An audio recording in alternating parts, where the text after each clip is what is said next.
Assalamualaikum warahmatullahi wabarakatuh. Selamat pagi menjelang siang anak-anak.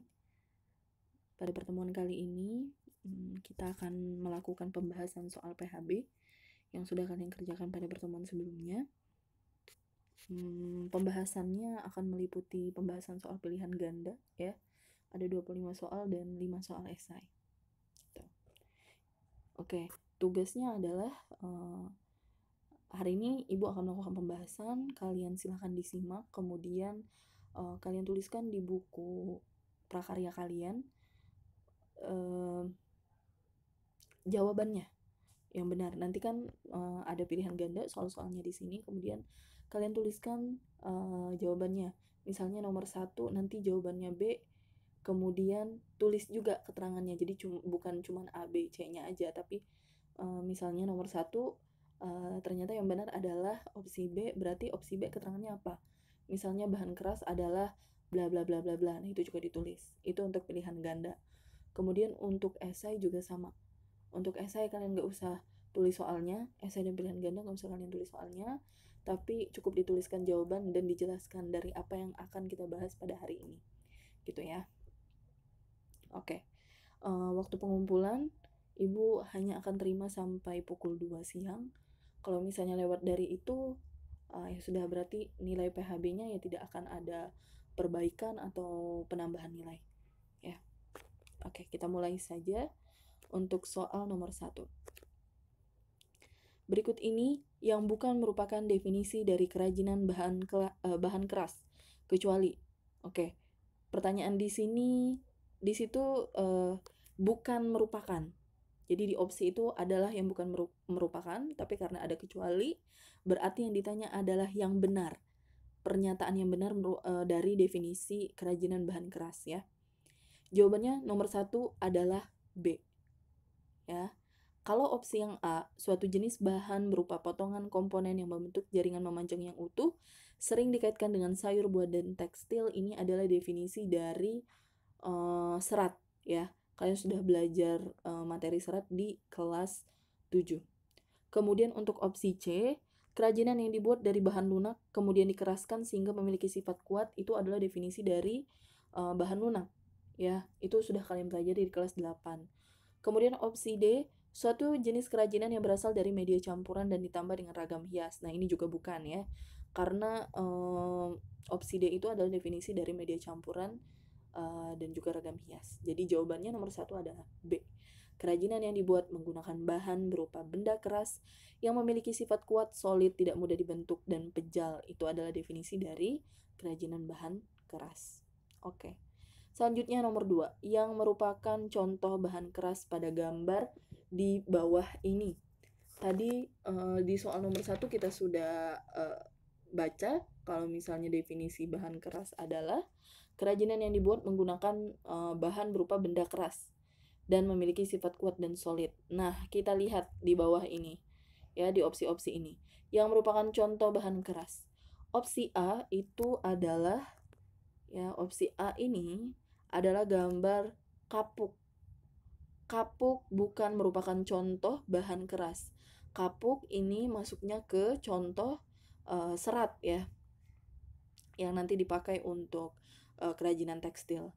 Kemudian opsi B. Nah, ini opsi B merupakan contoh dari kerajinan bahan keras karena ini adalah gambar rotan ya.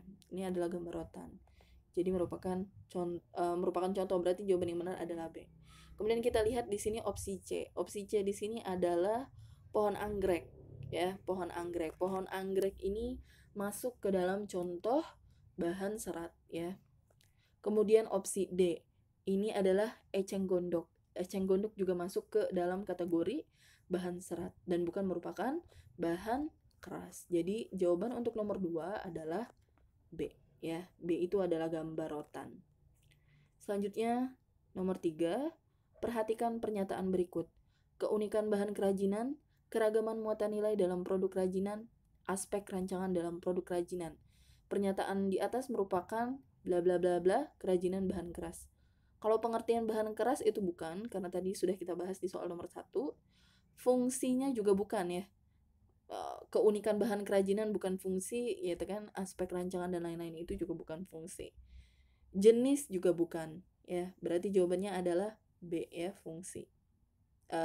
Maaf, jawabannya adalah C, prinsip, ya. Oke. Kita lanjut ke soal nomor 4. Nomor 4 ini adalah tas ya. Tas dari kulit. Pertanyaannya, produk kerajinan di atas merupakan contoh produk dengan nilai? Jawabannya adalah produk dengan nilai prestis. Produk dengan nilai prestis itu maksudnya sebuah produk yang mempunyai nilai berharga ya, gitu. Ini kan tas dari kulit ya. Jadi secara tidak langsung dia mempunyai nilai prestis gitu, punya kelebihan tersendiri, dipandang mahal gitu ya karena dia dari kulit asli. Kalau produk dengan nilai fungsional itu maksudnya sebuah produk itu mempunyai nilai-nilai sesuai dengan fungsinya. Kalau misalnya tas fungsinya ya untuk mendapatkan barang-barang seperti itu ya. Kemudian yang B itu produk dengan nilai informatif. Maksudnya produk itu memuat nilai-nilai berupa informasi-informasi seperti itu. Nah, kalau di gambar di atas itu tidak ya. Kemudian produk dengan nilai simbolik. Produk dengan nilai simbolik itu ya berhubungan dengan simbol-simbol kayak gitu. Misalnya tas itu menyimbolkan apa gitu ya. Nah, tapi karena pertanyaannya adalah produk contoh dengan nilai apa dan juga gambarnya adalah gambar tas dari kulit ya. Ini kulit buaya ya, tas dari kulit buaya dan harganya mahal banget gitu. Makanya kenapa produk kerajinan pada gambar ini gitu ya adalah produk dengan nilai prestis. Dia berharga. Oke, selanjutnya nomor 5. Ada faktor-faktor yang perlu diketahui sebelum melakukan perancangan bahan keras. Di bawah ini merupakan pernyataan yang benar tentang faktor ergonomis. Jadi kalau misalnya berbicara tentang faktor ergonomis, ya opsinya adalah yang A, kenyamanan, keamanan, kesesuaian dan juga kepraktisan. Ya. Bukan selera enggak gitu ya, karena di sini adalah faktor ergonomis. Kemudian nomor 6. Nomor 6, bahan keras terdiri dari 2 jenis, yaitu bahan keras alam dan bahan keras buatan. Berikut ini merupakan pernyataan yang benar tentang bahan keras buatan, yaitu yang benar jawabannya adalah A. Bahan untuk karya kerajinan yang diolah dan dicampur dengan bahan tertentu sehingga menjadi keras, memiliki sifat kuat dan tahan lama, ya. Oke. Selanjutnya soal nomor 7. Perhatikan karakteristik bahan keras alam berikut. Batangnya kuat, namun tidak terjadi pelapukan jika terkena air terus-menerus. Kemudian dia mempunyai rongga ukurannya 1-20 cm, memiliki ruas batang, tekstur batangnya halus, dapat dipotong bentuk sayatan ataupun bentuk utuh. Nah, dari pernyataan tersebut, bahan keras alam yang sesuai dengan karakteristik itu adalah, jawabannya adalah bambu. Kok bambu? Di situ kata kuncinya atau keywordsnya ya, dia punya rongga. Jadi batangnya ini memiliki rongga.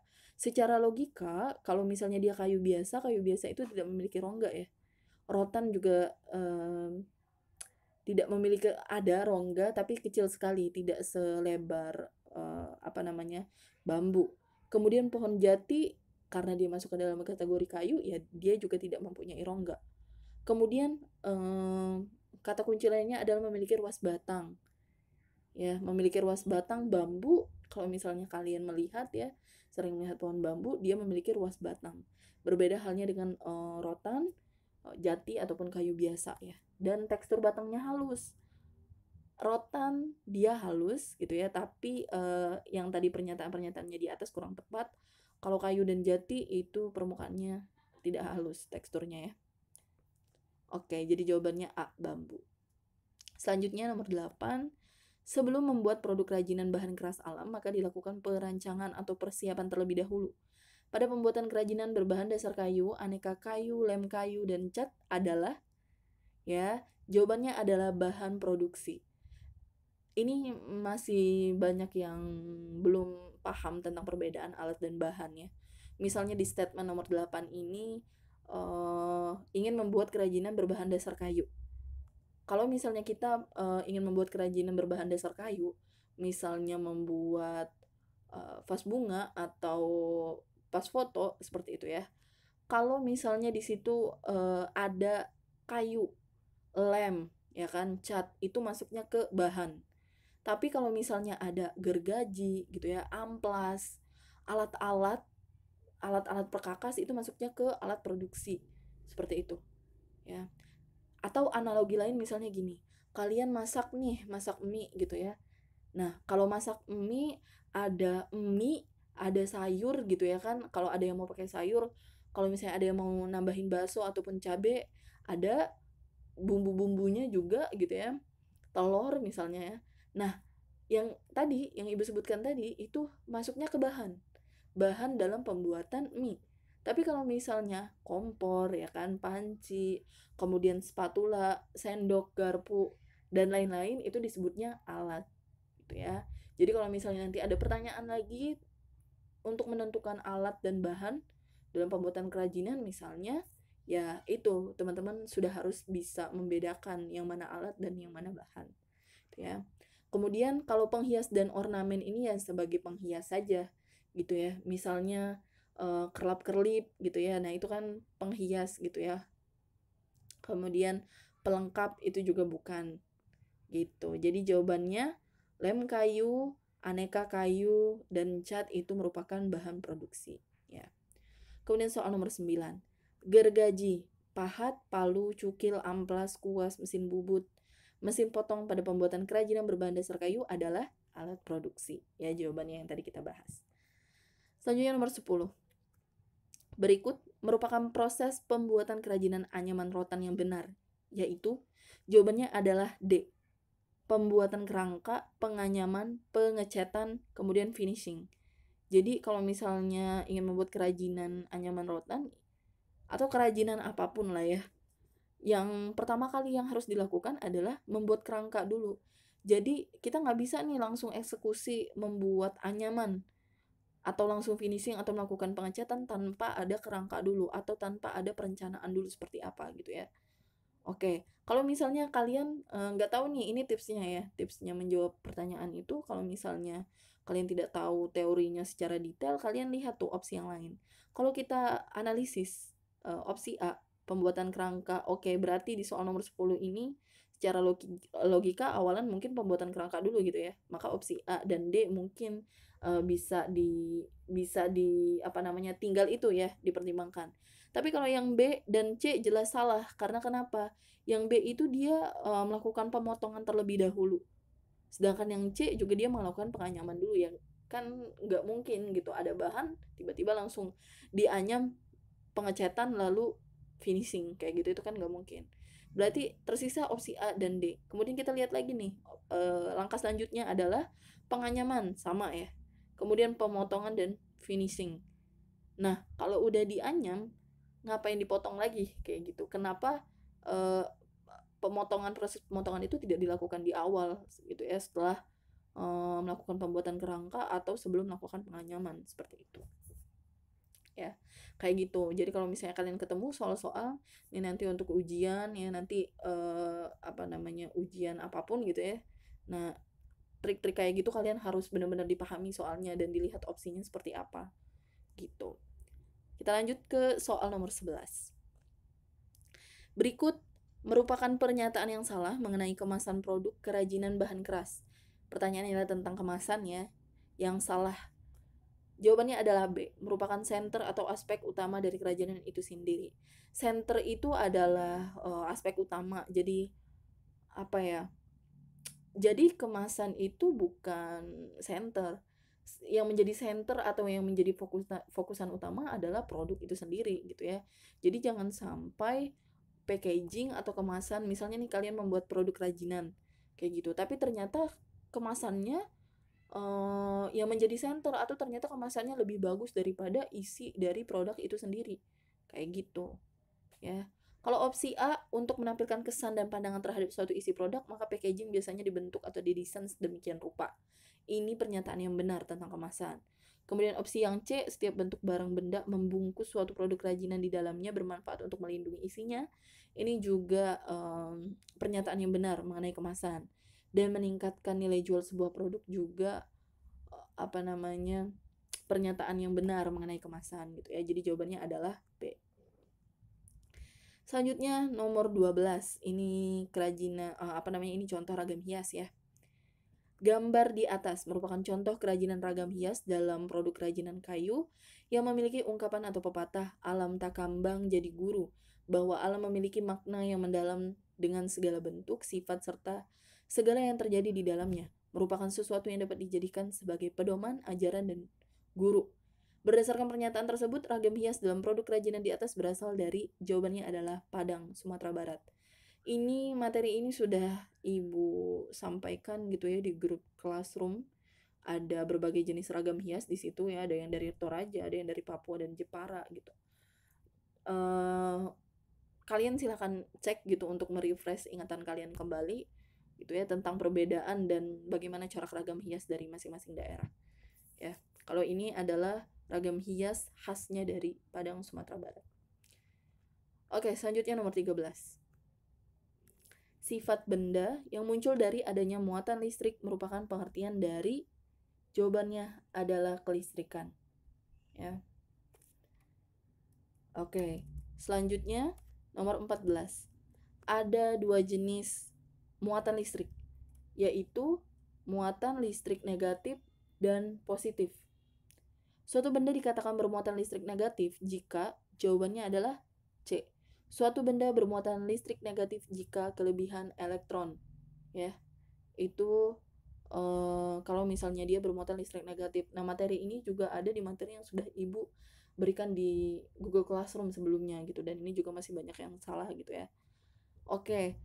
Yang opsi B dan D salah kenapa? Karena di situ ada kata proton. Jadi proton ini merupakan pernyataan yang salah gitu ya tentang muatan listrik, baik itu negatif ataupun positif gitu ya. Selanjutnya nomor 15. Muatan listrik terdiri dari dua jenis ya, sama tadi listrik negatif dan positif. Nomor 15 soalnya adalah kalau dia bermuatan listrik positif. Kalau yang tadi di soal nomor 14 dikatakan negatif bila suatu benda itu kelebihan elektron, berarti jawaban yang nomor 15 kalau dia bermuatan positif berarti suatu benda bermuatan listrik negatif kalau misalnya dia kekurangan elektron gitu ya. Itu. Jadi kalau misalnya dia positif kekurangan elektron, tapi kalau dia negatif berarti kelebihan elektron gitu perbedaannya. Selanjutnya nomor 16. Arah arus listrik konvensional ialah muatan listrik positif yang, jawabannya ada A. Mengalir dari titik berpotensial tinggi ke titik berpotensial rendah. Itu dari arah arus listrik konvensional ya. Selanjutnya nomor 17. Mengalirnya elektron secara kontinu pada konduktor akibat perbedaan jumlah elektron pada beberapa lokasi yang jumlah elektronnya tidak sama merupakan definisi dari, jawabannya adalah arus listrik ya. Nomor 18. Satuan SI untuk arus listrik, satuan internasional ya.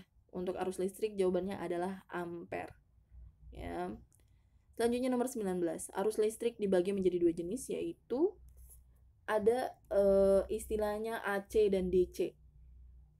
Ya, kalau AC itu adalah alternating current atau listrik arus bolak-balik, ialah arus yang besar dan arahnya selalu berubah-ubah. Dan DC itu adalah direct current yang artinya listrik arus searah. Dia adalah arus listrik yang arahnya tetap kayak gitu ya. Jadi jawabannya adalah listrik arus searah atau DC dan listrik arus bolak-balik atau AC. Jadi diingatnya AC DC aja gitu. Tapi kalau misalnya DC itu adalah arusnya searah, kalau dia AC listrik arusnya bolak-balik gitu ya. Selanjutnya nomor 20. Pembangkit listrik adalah suatu alat yang dapat membangkitkan dan memproduksi tegangan listrik dengan cara mengubah suatu energi tertentu menjadi energi listrik. Berikut yang bukan merupakan contoh jenis pembangkit tenaga listrik yaitu, jawabannya adalah PLTT. Nah, di sini juga waktu Ibu ngoreksi ada banyak banget nih yang salah untuk soal nomor 20. Padahal ini udah jelas banget gitu ya. Hanya saja memang mengecoh. Kalau misalnya yang dia benar-benar baca pasti jawabannya benar, tapi kalau misalnya yang asal ya itu tadi banyak jawaban yang salah. Opsi A itu benar. Ya, kenapa? Karena dia pembangkit listrik tenaga air itu benar. Ada. Ya, makanya kalau misalnya ada pembuatan bendungan gitu, itu bisa menjadi listrik tenaga air. Atau kalau di pedesaan itu biasanya dia menggunakan arus air ya, arus air yang deras itu kemudian digunakan untuk menjadi sumber pembangkit listrik biasanya. Kemudian opsi B, pembangkit listrik tenaga nuklir juga ada ya, PLTN. Kalau di Indonesia tidak familiar, tapi di negara-negara maju di luar negeri itu banyak. Misalnya Jepang gitu ya, mereka punya pembangkit listrik tenaga nuklir. Makanya waktu itu pernah kejadian gempa di Jepang gitu ya, yang gempa tsunami besar waktu itu, PLTN-nya pembangkit listrik tenaga nuklirnya sempat bocor dan juga akhirnya menyebar dan berdampak negatif kepada masyarakatnya juga gitu. Karena menyebabkan penyakit, kemudian ya merusak lah. Tapi mereka sudah mulai menggunakan pembangkit listrik tenaga nuklir gitu. Kemudian pembangkit listrik tenaga surya juga ada. Tenaga surya ini dia dari panas matahari. Ini pun di Indonesia sebenarnya belum familiar. Sudah ada di beberapa tempat, tapi karena alatnya yang mahal, makanya tidak digunakan. Kalau pembangkit listrik tenaga surya itu biasanya dia menangkap cahaya matahari, kemudian ditaruh di lapangan luas ataupun di atap. Nanti dia menyerap energi dari cahaya matahari itu tadi, gitu. Jadi pembangkit listrik tenaga surya ini ada dan dia lebih efisien dibandingkan dengan pembangkit listrik tenaga lain gitu, karena dia mengandalkan tenaga matahari. Cuman memang kendalanya untuk yang mempunyai 4 musim atau kalau lagi musim hujan gitu ya, tentu dia tidak bisa digunakan. Tapi biasanya dia menyimpan energinya di dalam dia bentuknya kayak atap juga gitu, kayak genteng gitu kurang lebih bentuknya ya. Nah, jawabannya itu yang D, pembangkit listrik tenaga tanah. Jadi nggak ada tuh yang namanya pembangkit listrik tenaga tanah ya. Karena ya tanah, ya kalau kalian lihat tidak ada pengaruh apapun gitu. Kalau misalnya tanah mempunyai energi listrik, tentu kita berjalan kesetrum semua dong gitu ya. Kalau gitu tanaman-tanaman di rumah kita juga kesetrum dong, mati gitu kan. Jadi jawabannya adalah yang D. Oke. Nomor 21. Perhatikan pernyataan berikut. Bar Geinser, 2 saklar atau switch, 3 stop kontak, 4 kabel, 5 pengaman listrik, 6 steker atau steker. Pernyataan di atas merupakan contoh dari jawabannya adalah komponen instalasi listrik ya. Kalau komponen pembangkit listrik bukan, komponen arus listrik juga bukan, komponen muatan listrik juga bukan. Jawabannya adalah komponen instalasi listrik. Nomor 22. Nah yo, ini siapa yang jarang lihat? Ini di setiap rumah pasti punya. Ya. Namanya adalah saklar atau switch. Jadi nomor 22 jawabannya adalah B. Selanjutnya nomor 23. Merupakan komponen listrik yang berfungsi sebagai muara hubungan antara alat listrik dengan aliran listrik. Muara hubungan antara alat listrik dengan aliran listrik. Ada definisi dari jawabannya adalah stop kontak ya. Karena di situ kata kerjanya adalah sebagai muara hubungan. Muara itu artinya sumber. Gitu ya. Hubungan antara, kalau dia antara berarti ada dua hal yang disambungkan gitu. Berarti apa? Alat listrik dan juga aliran listrik. Ya, kayak misalnya kita stop kontak, kalian ngecas HP. Ya kan? Nah, alat listriknya adalah chargeran HP kalian dan aliran listriknya yang stop kontak ke sumber colokan listriknya tadi gitu. Itu ya untuk nomor 23. Selanjutnya nomor 24. Perhatikan gambar berikut. Nah, ini juga biasanya disebut dengan colokan ya. Kebangetan kalau ini nggak tahu. Jadi jawabannya untuk nomor 24 adalah D. Sering disebut dengan colokan, berupa 2 buah colokan berbahan logam. Ini yang kalian lihat ini ya nih. Ini namanya logam ya. Dan merupakan alat listrik berfungsi untuk menghubungkan alat listrik dengan aliran listrik yang tadi kita bahas di soal nomor 23. Selanjutnya nomor 25. Komponen instalasi listrik di atas, yaitu jawabannya adalah bar Geinser. Ini biasanya di depan-depan rumah kita ini suka ada gitu ya. Namanya adalah bar Geinser. Oke, itu tadi soal pilihan ganda. Ya, selanjutnya kita akan membahas ke soal esai. Nomor 1. Bahan keras terdiri dari dua jenis, yaitu bahan keras alam dan bahan keras buatan. Jelaskan perbedaan antara bahan keras alam dan bahan keras buatan, kemudian berikan contohnya. Nah, kebanyakan, hampir semua dari kalian itu ada pertanyaan jelaskan tapi tidak menjelaskan gitu ya. Ada pertanyaan untuk menyebutkan contoh tapi tidak disebutkan. Nah, itu tolong ke depannya nanti dibaca lagi soalnya kayak gitu. Karena kan akan mempengaruhi nilai kalian juga kalau misalnya kalian ngisinya juga asal-asalan ya. Jadi kalau misalnya ada soal yang meminta kalian untuk menjelaskan, ya jelaskan. Kalaupun memang kalian tidak menghafal gitu ya dengan jelas, paling tidak kalian tahu kata kuncinya apa, kemudian nanti kalian bisa rangkai dengan bahasa kalian sendiri, seperti itu. Jadi jangan ada yang jawab saya nggak tahu bu, untuk Indonesia yang lebih baik dan segala macam. Nah, itu banyak banget jawaban-jawaban yang kayak gitu ya. Jangan karena kalian PJJ nggak ketemu guru dan orang tua juga nggak ngawasin, akhirnya kalian ngisinya juga asal aja gitu ya. Nah, untuk ke depan harapan ibu semoga nggak ada lagi yang kayak gitu. Jadi kalau ada yang diminta, ada soal yang meminta untuk kalian menjelaskan dan memberikan contoh, ya jawab saja. Kalau misalnya bahan keras alam itu adalah bahan untuk karya kerajinan diperoleh dari alam dan merupakan sumber daya alam baik dari hutan, bumi ataupun perairan. Dia bersifat pejal, solid, kuat, padat dan juga tidak mudah dibentuk. Contohnya adalah kayu, bambu, rotan, gitu ya, dan lain-lain. Sedangkan bahan keras buatan adalah bahan untuk karya kerajinan, diolah dan dicampur dengan bahan tertentu sehingga menjadi keras dan memiliki sifat kuat dan tahan lama. Misalnya apa? Kaleng, ya kan, kaca ataupun logam gitu. Itu untuk soal nomor 1. Soal nomor 2. Setiap bentuk barang yang membungkus suatu benda di dalamnya dapat disebut dengan kemasan. Sejauh hal tersebut memang bermanfaat untuk melindungi isinya. Sebutkan dan jelaskan 4 fungsi utama kemasan pada produk kerajinan bahan keras. Ya, jadi 4 fungsi utama kemasan pada produk kerajinan bahan keras itu: 1. Melindungi produk. Kemudian yang kedua adalah memudahkan penggunaan produk. Yang ketiga, memperindah penampilan produk. Dan yang keempat, meningkatkan nilai jual sebuah produk. Karena pertanyaannya adalah diminta untuk menyebutkan dan juga menjelaskan gitu ya. Jadi kalian jelaskan saja secara ringkas gitu. Dia disebut berfungsi melindungi produk. Jadi kemasan ini digunakan sebagai packaging di bagian luar. Jadi dia melindungi, karena kan packaging itu berada di bagian luar kan. Yang namanya kemasan itu pasti membungkus produk di bagian dalamnya. Nah, makanya dia disebut memiliki fungsi melindungi produk karena kemasan ini membuat produk aman dan juga terlindungi dari kerusakan, gitu ya.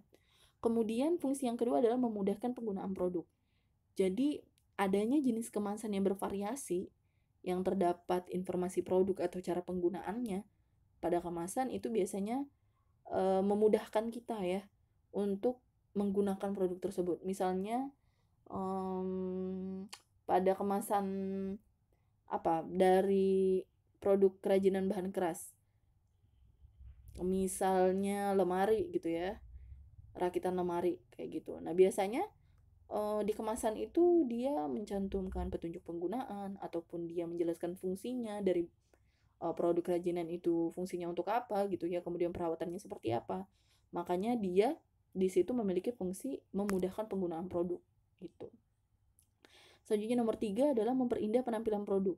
Jadi kemasan atau packaging yang digunakan ini disesuaikan dengan produknya sehingga tampilan secara keseluruhan produk ini dapat lebih menarik dan memperindah penampilan produk. Nah, tapi poinnya adalah jangan sampai kemasannya ternyata lebih eye catching dibandingkan produk kerajinan yang kita buat kayak gitu. Karena yang mau kita tampilkan atau yang mau kita tonjolkan atau yang mau kita jual itu adalah isi. Isinya ya tadi produk kerajinan bahan kerasnya itu. Yang mau kita jual adalah bukan kemasannya kayak gitu. Jadi dia fungsinya kemasan untuk memperindah tadi. Jadi orang yang melihat produk kita gitu ya, dia melihat wah ini dari kemasannya udah bagus gitu. Berarti mereka sudah punya gambaran bahwa produk yang kita buat juga memiliki penampilan yang bagus juga gitu. Kemudian fungsi yang keempat adalah meningkatkan nilai jual. Ya, yang tadi dia berkaitan dengan yang nomor 3 gitu ya. Jadi kalian bisa bayangkan gitu ya, perbedaan antara misalnya produk kerajinan yang tidak pakai kemasan dan pakai kemasan. Yang menggunakan kemasan tentu terlihat lebih rapi gitu ya, lebih bagus, lebih indah gitu dilihatnya, sehingga orang, akan menghargai itu lebih mahal dan akan lebih memilih itu dibandingkan dengan produk kerajinan yang tidak menggunakan, kemasan sama sekali, karena dinilai dia tidak aman gitu ya, kemudian tidak indah gitu. Jadi orang pasti akan lebih memilih, kerajinan yang, mempunyai kemasan tadi gitu. Itu jawaban untuk soal nomor 2. Selanjutnya soal nomor 3, buatlah perencanaan proyek kerajinan dari bahan keras. Mulai dari tahapan perencanaan, ya ilustrasi atau ide atau gagasan, kemudian pelaksanaan meliputi persiapan alat, bahan, dan juga langkah kerja. Nah, untuk yang soal nomor 3, Ibu juga sudah kasih materinya gitu ya, ada materi khusus, banyak contoh-contoh pembuatan dari kerajinan bahan keras. Nah, di sini Ibu kasih contoh, kita membuat kerajinan dari lukis kaca. Perencanaan ide atau gagasannya, misalnya, di setiap rumah itu kan kebanyakan kalau misalnya dia menggunakan kaca, ya udah kaca polos aja gitu ya. Nah, idenya bisa, kaca-kaca yang polos itu tadi untuk menambah nilai estetik juga gitu, menambah variasi, keindahan juga, bisa dilakukan, kerajinan lukis kaca gitu ya. Kan kalau kalian melihat ada beberapa rumah yang kaca rumahnya itu mungkin ada lukisan atau ada hiasan, kayak gitu. Nah itu kita bisa menggunakan opsi itu untuk mempercantik, rumah kita gitu ya, menambah variasi juga gitu. Di sini ada gambar yang Ibu beri contoh, di sini ya ada gambar gajah gitu ya. Itu ide dan gagasannya. Pelaksanaannya tadi meliputi persiapan alat dan bahan, juga langkah kerja. Alatnya adalah pena lukis kaca, cutter, meja, kertas rancangan, kuas, lap, dan lain-lain. Ini masuk ke alat. Sedangkan kaca, cat atau pengencer cat ini masuknya ke bahan gitu ya. Oke, setelah menentukan gagasan atau ide, menentukan alat dan juga bahan, selanjutnya kita melakukan prosesnya langsung, yaitu langkah kerja. Yang pertama tentu kita membuat pola dulu ya, pola gambar dulu di kaca yang masih kosong tadi, kaca yang masih polos. Setelah membuat pola, kita menebalkan pola yang dari pena tadi menggunakan spidol yang lebih tebal, gitu ya. Setelah itu kita memberikan gambar di bawah kaca, kemudian ditebalkan dengan pena juga, gitu. Kemudian memberi warna pada gambar dengan cat, menutup seluruh permukaan kaca dengan cat, dan lukisan kaca selesai, tinggal di packaging, gitu. Ya, itu dia jawaban untuk soal nomor 3. Soal nomor 4, sebutkan apa saja manfaat listrik sebagai sumber energi, jelaskan. Nah, di soal nomor 4 ini diminta selain menyebutkan juga menjelaskan. Kebanyakan dari kalian itu hanya menyebutkan saja gitu ya. Jadi, kalaupun misalnya kalian tidak terlalu paham definisinya secara kontekstual, buku gitu mirip banget, nggak apa-apa, kalian kembangkan saja berdasarkan dengan pemahaman kalian, tapi jangan asal juga gitu ya. Jadi, listrik sebagai sumber energi itu bermanfaat diantaranya untuk transportasi, pemanasan, penerangan, telekomunikasi, dan juga komputasi. Nah, untuk transportasi, berbagai macam alat transportasi yang kita rasakan saat ini gitu ya, yang punya motor di rumah ataupun mobil gitu ya, atau yang pernah naik kereta api, pesawat, ataupun kapal. Nah, ini kan adalah alat-alat transportasi ya, yang membantu kita atau memudahkan kita untuk melakukan mobilisasi, berpindah dari satu tempat ke tempat lain. Nah, kita bisa bergerak itu, alat transportasi bisa bergerak itu karena adanya, listrik gitu ya. Pertanyaannya, emang kalau nggak ada listrik nggak bisa jalan, Bu? Ya bisa aja. Misalnya kalau kita lihat zaman dulu gitu ya, pada pakai delman, kuda dan segala macam itu kan dia menggunakan energi dari hewan gitu ya. Berbeda halnya dengan alat-alat transportasi yang kita gunakan saat ini gitu, yang sumber energinya itu dari listrik. Misalnya kayak motor ya kan dari aki gitu. Nah itu kan ada komponen-komponen listrik di dalamnya gitu. Kemudian yang kedua adalah bermanfaat untuk pemanasan. Misalnya Ibu ambil contoh di sini, kita masak ya, menggunakan oven. Misalnya kalian mau membuat roti atau kue di rumah, membantu ibu kalian. Tentu akan berbeda nih hasilnya antara oven nangkring yang dia pemanasannya cuman menggunakan panas api kompor, ya. Kalau misalnya kalian nggak kebayang oven nangkring, bisa ditanya sama ibu kalian gitu ya. Berbeda halnya dengan hasil oven yang menggunakan oven listrik gitu ya, yang tinggal colok aja kayak kita masak rice cooker. Tentu hasilnya beda. Kalau dia oven yang nongkrong, pemanasan atau panas yang tadi dihasilkan itu tidak merata, susah diatur gitu suhunya. Tapi kalau dia menggunakan oven listrik, kita bisa tinggalin gitu ya, kita nggak perlu khawatir apinya kegedean, kita nggak perlu khawatir gosong dan lain-lain, karena itu tadi manfaat listrik untuk pemanasan itu tadi memudahkan manusia untuk melakukan aktivitasnya gitu ya. Selanjutnya manfaat ketiga yaitu penerangan. Nah, listrik ini juga mempunyai peran penting dalam kehidupan kita. Salah satunya adalah aspek penerangan.